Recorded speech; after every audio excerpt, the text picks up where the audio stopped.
Туршилт 10. Цуглуулагч линз нь бидний өдөр тутмын амьдралд ашигладаг оптик багжуудад өргөн хэрэглэгддэг. Жишээлбэл камер, микроскоп, телескоп зэрэг болно. Энэ туршилтаар цуглуулагч линзээс үүсэх дүрсийг судалж, линзийн фокусын зайг тодорхойлох болно. Сайн байцгаана уу?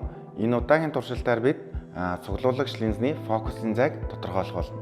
За бид цуглуулагч линзний фокусын зайг тодорхойлохын тулд дараах багжуудыг ашиглана. За энд гэрлийн үүсгэр байна.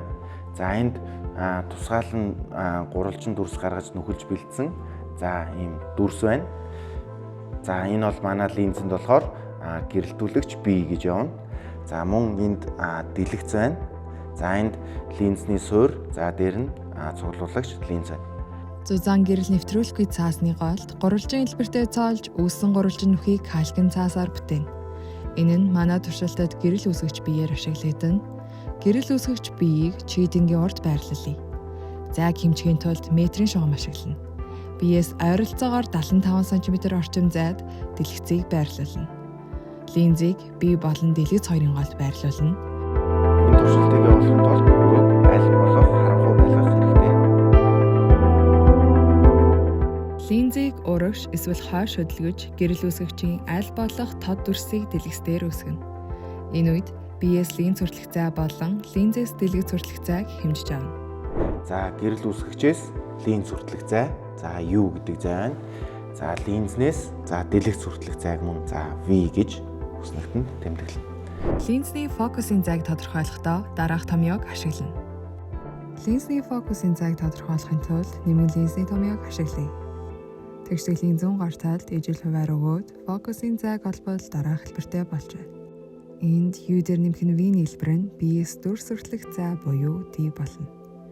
Энд тэгшдэглийг дараах хэлбэртэй бичиж болно. Хэмжиж авсан утгуудаа дараах үснэгтэд тэмдэглэцгээе. Харин одоо биеэс дэлгэц хүртэлх зайг өөрчилж 85 см дээр туршилтыг хийцгээе.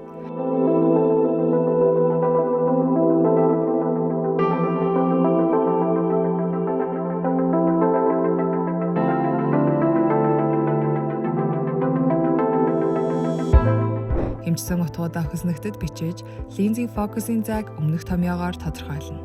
Хоёр хэмжилтийн дунджаар дундаж фокусын зайг тодорхойлно. Ингээд линзийн фокусын зайг тодорхойллоо. Туршилтыг гүйцэтгэж байх үед дэлгэцээр үүсэж байгаа дүрсийг ажиглаарай. Үүсэж байгаа дүрсийг дараах байдлаар шинжилдэг. Бодитуу эсвэл хуурамгүй. Дээшээ эсвэл доош харсан байна уу? Томорсон эсвэл жижигэрсэн байна уу? Өөр линзний хувьд энэ аргаар фокусын зайг тодорхойлж, ямар линзийн хувьд фокусын зайг, ямар линзийн хувьд фокусын зай багарч байгааг судалж үзээрэй.